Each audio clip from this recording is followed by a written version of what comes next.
ഇതാണ് നോത്രദാം, പാരീസിലെ Notre Dame. Notre Dame എന്നാണ് നമ്മൾ എഴുതാറ്. നോട്ടർഡാമിലെ കൂനൻ നമ്മൾ വായിച്ചിട്ടുണ്ട്, ട്രഹ്യൂവിൻ്റെ കൊസിമോദോയെക്കുറിച്ചുള്ള നോവൽ. അതിൽ കൊസിമോദോ എന്ന പള്ളിമണി അടിക്കുന്ന കപ്പ്യാർ, അയാൾ ഇവിടുത്തെ ഈ പാരീസ് കനാലിനോട് ചേർന്നതിൻ്റെ ഓരത്ത് നിൽക്കുന്ന നോട്ടർഡാം പള്ളിയിലെ കപ്പ്യാരായിരുന്നു, കൂനനായിരുന്നു. അയാളുടെ കഥയാണ് ട്രഹ്യൂഗോ. പള്ളിയും പട്ടക്കാരെയൊക്കെ തെറി പറഞ്ഞുകൊണ്ട് എഴുതിയിട്ടുള്ളൂ. പക്ഷേ വിക്ടർ ഹ്യൂഗോയുടെ എഴുത്തിൻ്റെ ഒരു പ്രത്യേകത എന്ന് വെച്ചാൽ അദ്ദേഹം ഒരിക്കലും ദൈവത്തെയോ ദൈവശാസ്ത്രത്തെയോ ഒന്നും കുറ്റം പറയാറില്ല. അതിനോട് ചേർന്ന് അതിൻ്റെ ദീനാനുകമ്പയും അതിൻ്റെ ഭൂതതയെക്കുറിച്ച് വാഴ്ത്തി എഴുതാറുള്ളൂ. പക്ഷേ അതിൻ്റെ പൗരോഹിത്യത്തെ ശക്തമായിട്ട് തീർക്കും.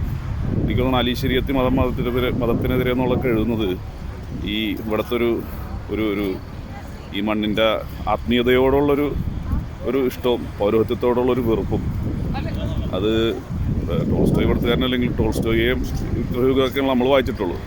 അവരുടെയൊക്കെ കഥകളിലും നോവലുകളിലൊക്കെ ഉള്ളത് അതാണ്. അവരൊരിക്കലും മതത്തെ തള്ളി പറഞ്ഞില്ല, അല്ലെങ്കിൽ അതിൻ്റെ ആത്മീയതയെ തള്ളി പറഞ്ഞില്ല. പകരം അതിൻ്റെ പൗരോഹിത്യത്തെ ശക്തമായിട്ട് എതിർത്തവരാണ്.